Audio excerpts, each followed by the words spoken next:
Jasmine Brooks with Cascade Sport, and today's guests are a dynamic duo showcasing sisterhood, hard work, and just boss women. They're confident. They uplift every person that comes in their paths.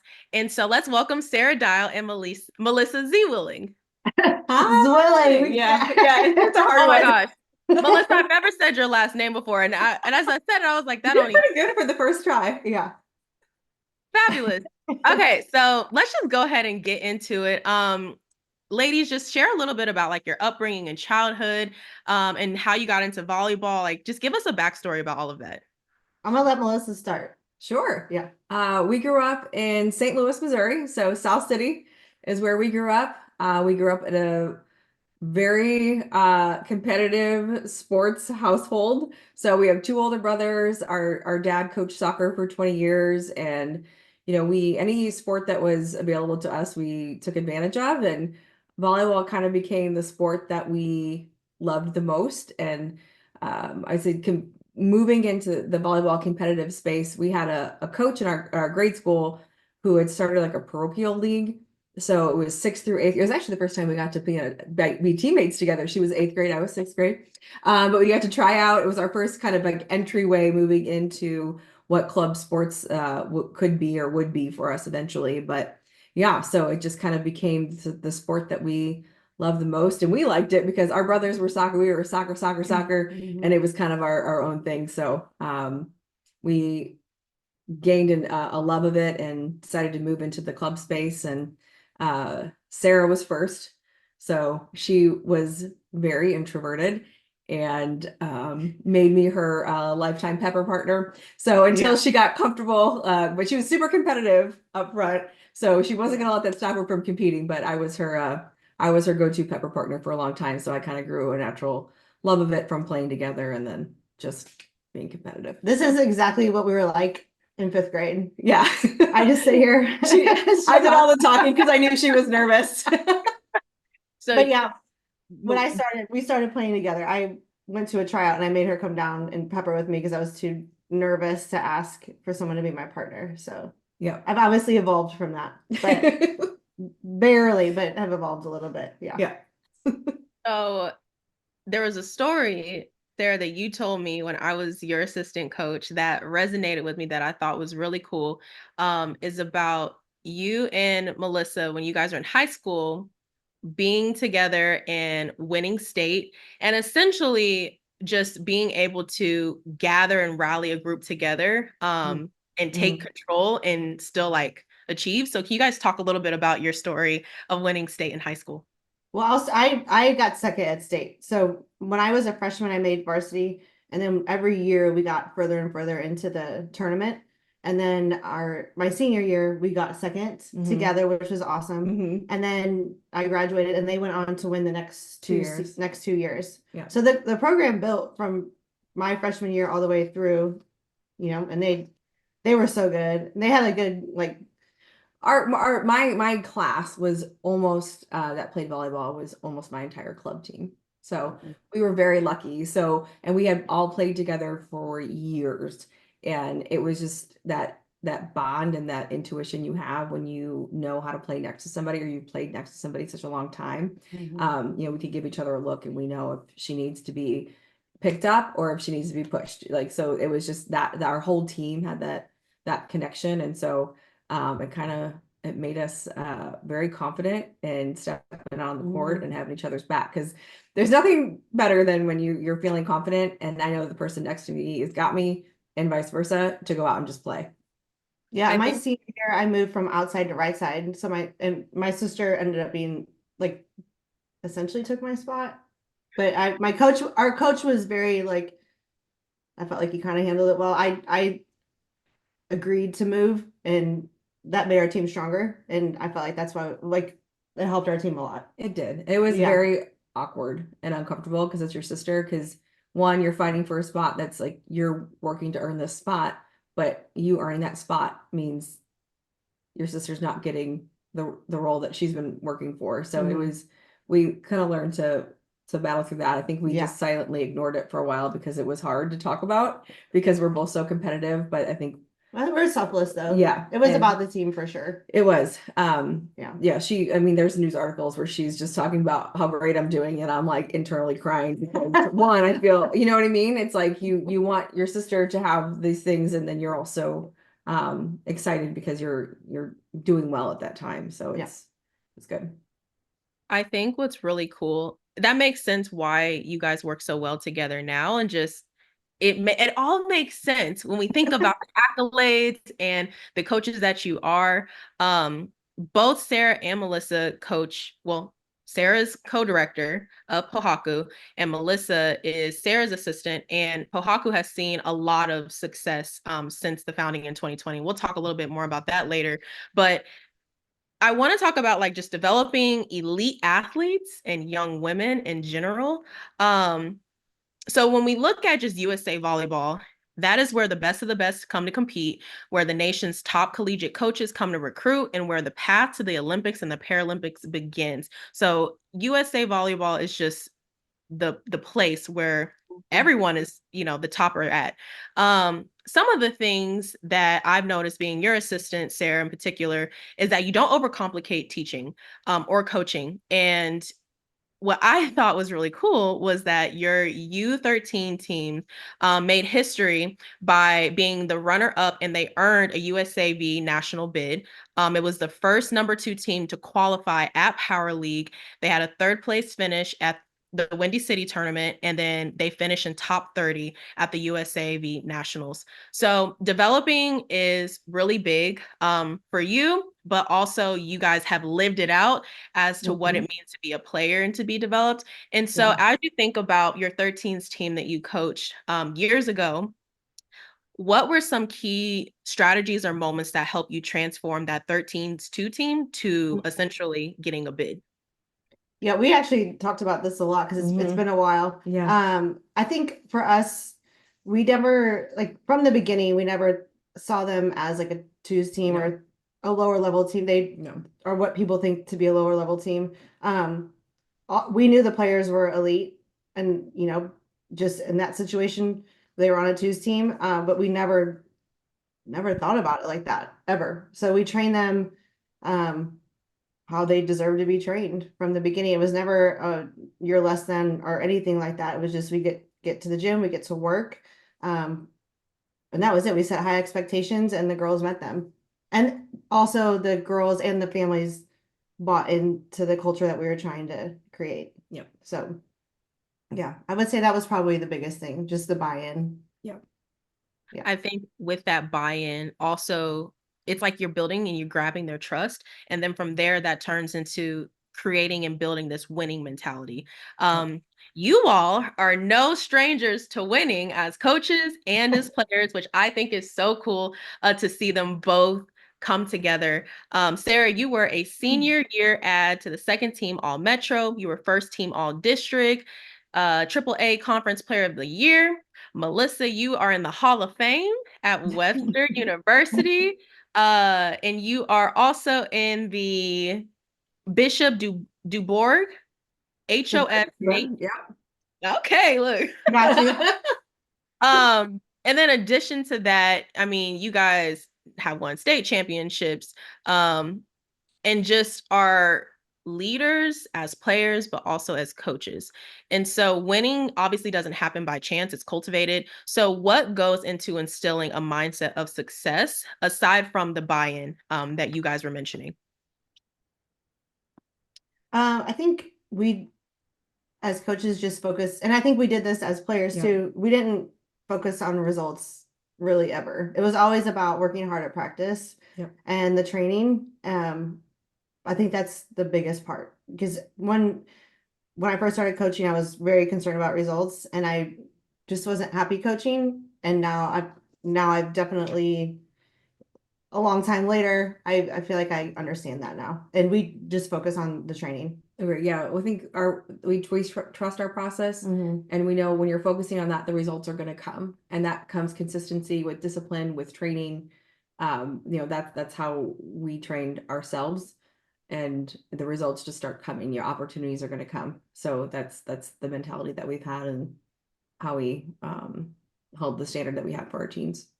what do you do when you have girls that are not trusting the process? How do you motivate them? I mean, we never give up on them. We only and then I mean, if that's the case, we only have them for one season. So that's I mean, but we will stay with them and try to keep helping them understand and see why it works. But also, I mean, they have to choose to do it. You know, Yeah. they have to choose to want to buy in. It is hard to be team first all the time. Yeah. But it's also not hard to be team first all the time. So I we just hope that they will eventually buy in, and we'll just keep motivating them. The girls that we know are buying in, we try to get them to encourage them to buy in. So there's lots of different ways, but at the end of the day, the players need to make that choice. Yeah. Because we So never know at what point in the season that if someone's struggling to buy into the culture, that something might click, right? So we're consistent with how we show up with the players from the beginning, day one until the last day of nationals. And, not again, it's upsetting, when not everybody buys into the culture, but it's part of the process. I think that's really key that I'm even learning. It's like it's not about results. It's about process. And it really does shift what your day-to-day looks like when you just focus on enjoying the process. And I think long term, that's how you essentially do create elite athletes. Yeah. One of the things that I think is really cool about you all is that you have had your 16s team for around 3 to 4 years now, which is completely like not really common in the club world. Um, Interestingly enough, I found a statistic and it said 41% of club athletes stay with their club for 3 or more years. 59% will stay at the club for 3 or less years. I was part of the 41% that stayed at my club for 3 or more. So I understand from the athlete perspective what that looks like, but can you guys talk about just the legacy that's being created amongst your team? Of that, the yeah, one that you had for so long. yeah, this team is really special to us. They are our first Pohaku 13s team ever. So we're really starting from scratch. So this will be my fourth season with them, and then Melissa and Annika, it'll be their third. But we still have five of those original players on our team, and then the second season we added two that are still with us, and then this past season one. So we have 8 of 12 returning, which is a big deal for us. And that's and honestly, those three that joined after they're They feel like they've been with us like the whole. It doesn't feel like they came later. It feels like we've just been like together this whole time. The bond is really strong. The families are great, and they buy in and just I don't know. It's just when you have that is really special. And we hope that the new four that are with us this year the players and families also buy in. I mean, in a perfect world, it'd be great if all 12 finish all the way out through their 18s with us. I mean, that would be amazing. Because it is the bond you can create is so important to success, and the trust and the respect and all of that. So I think we just stay with them because it's not easy to find that. No. So it's been an easy group to buy into as well. And I will say she said something that's really important is that it wasn't just the players, but the parents have bought in. And you can see just on our sidelines, like the vibe that they have. It's very strong and very loud. And it's so good. It's a environment where, the parents are cheering for other people's kids. And, even if their kid's not on the court, you can still hear their parents telling other kids good job. And it's been great. So I feel like it's been easy to stay because we've been rebuilding and refining every year to get it to where we want. And so we've kind of come to that culmination of like, I feel like we're excited for this season. We'll just say that. Yeah. And I know this will be our last with them, and we'll have to unfortunately give them up to someone else who will be very deserving, I'm sure. It's just, I don't know. It's why you love coaching when you get that special group. So I feel like we have that right now. Yep. I think they say that you have to bond to battle in sports, and then the guys you can battle to bond. Like the guys will become close through all their battling and fighting on the field, but girls, it's like it's like I gotta know you and like you before I trust you. And it's your 16s have that. Like they have that in the coaches, they have that in the families, they have that with each other. And that is something that's special that also for me is an example of sisterhood, which is near and dear to my heart.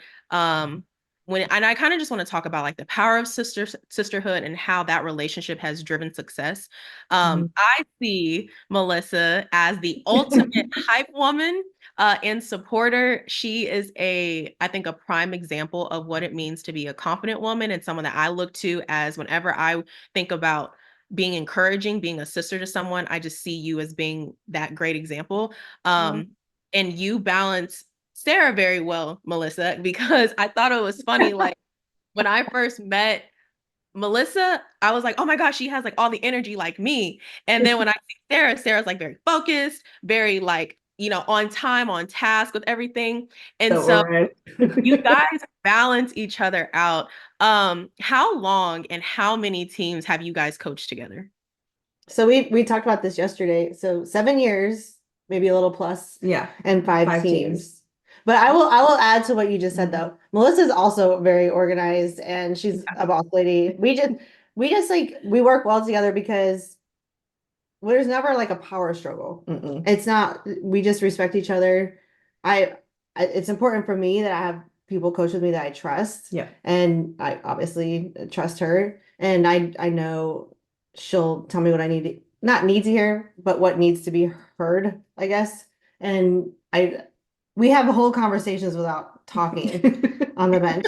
Like we just look at each other and we're like, Yeah. okay. And then it's just nice to have that as a coach to like be able to lean on your person super hard. Yeah. Yeah. And like, we grew up together. We shared a room almost. So we've been roommates, we've been teammates, so we figured out at an early age how to communicate, handle any conflict resolution. And that has just grown into just having this very long, obviously like bond and friend. I don't know what I would do without her, but you just have a lot of love and respect for each other. I mean, this is this is her club and her employee. And if I say anything bad, she's gonna fire me. So You're fired. Well, and this is, as you guys are talking to, I just remembered, and I think it's important to share that, Melissa, this is not your full-time job. Like you No. are an executive outside of this, that I think other people need to know that you are leading and growing and managing a company, you're vice president. So you are second in charge. Like you have a lot of responsibilities. And I thought that was also inspiring when I first met you, because I'm like, okay, if someone can like reach another level in their career, then that means that it's possible for me to still do what I love and what I'm passionate about and find fulfillment, but also still be progressive in another area in my life. So I think that's just really cool to see that you don't see very often. At least I don't. Like, what other executive do you know that's taking time to coach volleyball? No, I love that. Thank you for saying that. But I do think all the women in this club bring something like that to the table, right? We have, people we have teachers, we have educators, we have boss ladies like you that are doing stuff like this. And Sarah is running a club. We don't have a lot of female-led clubs throughout the country, so, and we have Annika. I mean, we've got young women that they own their own homes, they are doing their own thing. And these are such amazing examples of the type of coaches and leaders that we have for our players to look up to. And I think that being a part of that collective group is inspiring for me. And it's exciting that I get to add to that. So humble. You're so humble.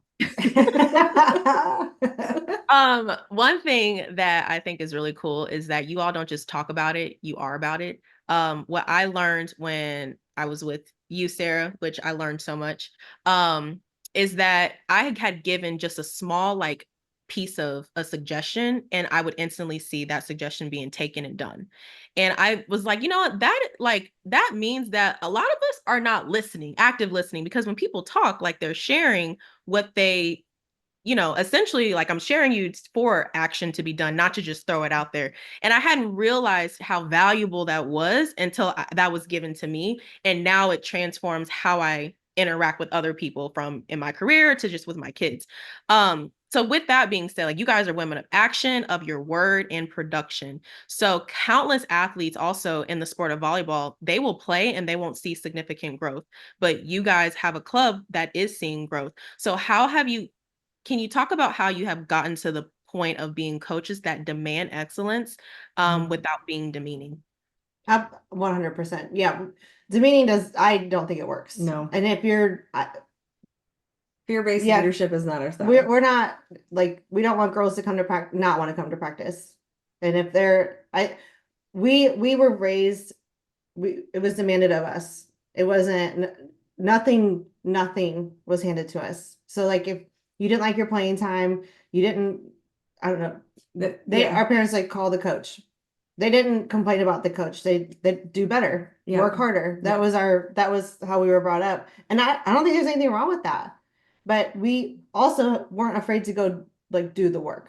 So we did get better, and we would get the things that we wanted by working harder. So I think for us, it's the same thing. Like we set expectations, we don't lower them. And what we have found when we motivate, encourage, push a little bit, the girls, like, they meet the expectations. We don't feel that we don't need to, I don't know, be negative about it. No, I think Sarah does a really good job of this, and I've learned a lot from coaching with her over the years, is really meeting the players where they're at. That it's very intentional, the players that she picks. And when we're working and doing, the off the court work, that we're understanding and really listening to what the girls are saying, and to get an idea of where they're at in their confidence level, and where they're at with their goals, and then try to figure out where they're at and build them up from there.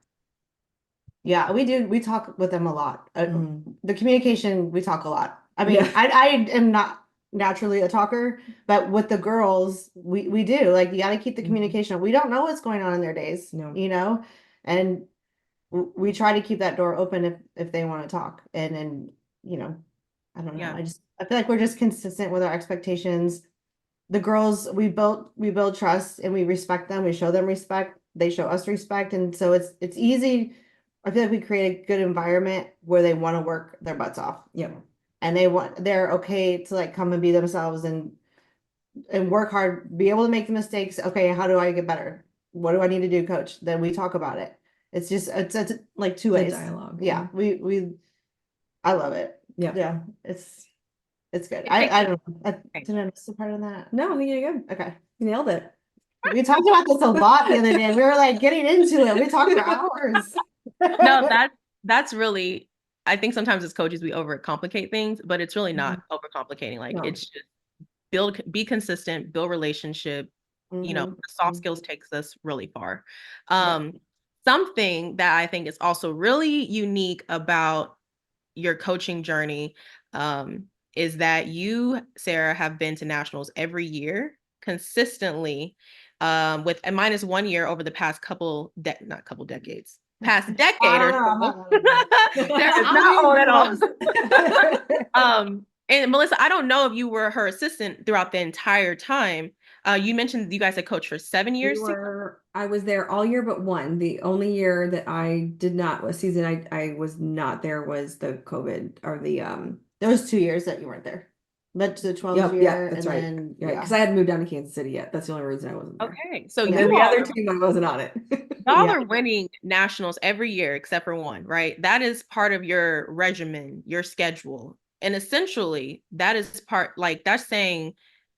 I mean, I could go on and on about how I feel about that, because I think it's amazing. But part of that, aside from just going to nationals every year, is JCC, Johnson County Community College. When you were coaching there as an assistant coach, your team had a lot of achievements. And a couple of those actually, being your preseason ranking. So the team opened ranking 3rd, but quickly moved to number 1. The top ranking streak was for JCC. They held the number 1 spot for 6 out of the next 7 weeks. You guys had a record-breaking start. So the Lady Cavaliers started the season with 27 straight victories, the best since 1997. So that was 13-0. You guys had championships. Finished at 4th. Yeah, this is things that we don't see. I was never that athlete that saw those accolades. I prefer to be the coach that now reaches those things. But talk about how do you guys remain consistent and passionate? and you kind of have talked about this too, like enjoying the process, but I know as coaches, we get burnout as well. And I know you don't look at the achievements, but when you take a bird's eye perspective, it's like achievement. It's constantly, succeeding. Well, I like to hear that. I'm just kidding. I know it is nice to hear, but I think the And you probably consistency. don't recognize it in the I don't. moment. You move on, like you move on because it's always like, what's next? And but it is fun to look back. I think I just stay consistent because I am passionate about it. I like the process. I like the whole process from beginning of the season all the way to the end. There's so many different things that happen, and I don't know. I feel like that's the fun part. So everything else comes with it eventually. And I think for me as a coach now later, putting my focus not on the results has really helped me a lot. Enjoy the process a whole lot more instead of being so stressed out about where I'm going to finish. Or I mean, I do want to win.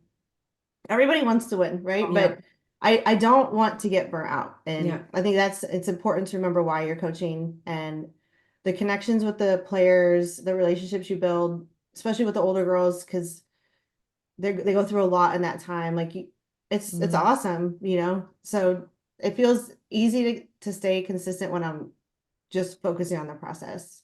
So Yeah.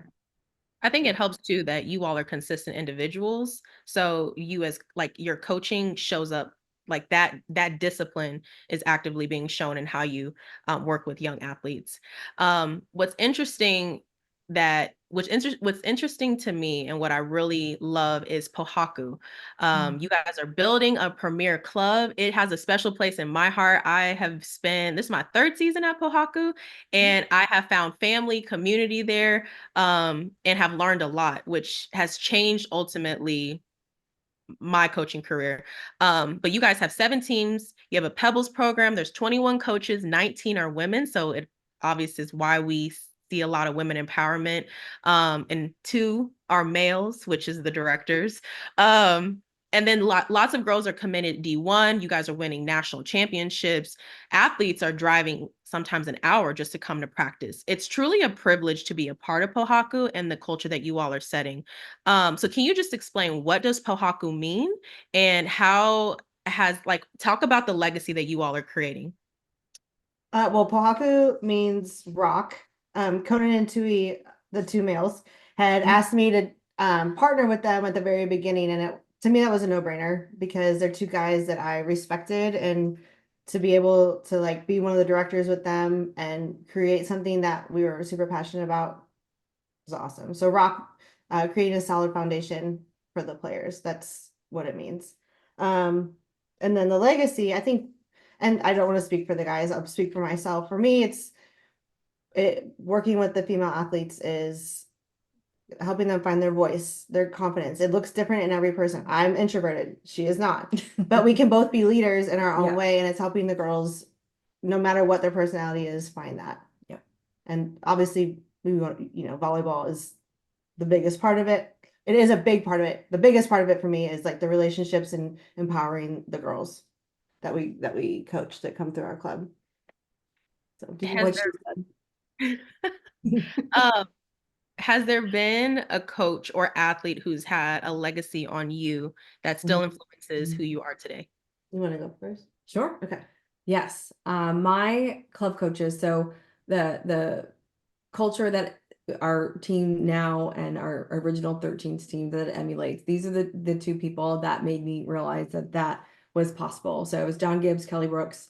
They coached me almost the whole back half of my club year, my clubs. It was the first time I understood how to work hard and have fun. They invested in me as a person, as a leader. And that team was so tight. Most of those girls were all still in contact and friends, and that was, I'm not gonna say how long ago it was, but it was a long time ago. And so, but yeah, they've made a very impact on the type of person that I am today and my work ethic. And Don was my college coach, and I would agree with that. He was like very demanding, but he made it so fun. Yeah. Like he showed like what it's like to have that relationship to make players play their best. And then the other one for me is my dad. He coached competitive soccer. He won a national championship. I still want to get that. I'm so close. We're there. So It's close. coming. But we have a similar coaching styles. He's very serious. I remember that, like when he's there to get to work. He pushes the kids and he has success. So I don't know. So those would be my two. So Awesome. Thank you guys so much. Thank you for just the women that you are, for creating the environment that you do. I enjoy being a part of Pohaku and being part of your coaching staff. I'm learning a lot. I am growing a lot from you all. So thank you for setting an example. And thank you also for being here today and just joining and sharing your story. thanks for having us. And we love having you at Pohaku. Yes. Thanks for being in our life. Yes. Of course. Thanks to everyone for tuning in into Cascade Sports. Until next time. This program is brought to you by the City of Fountains Coaches Association.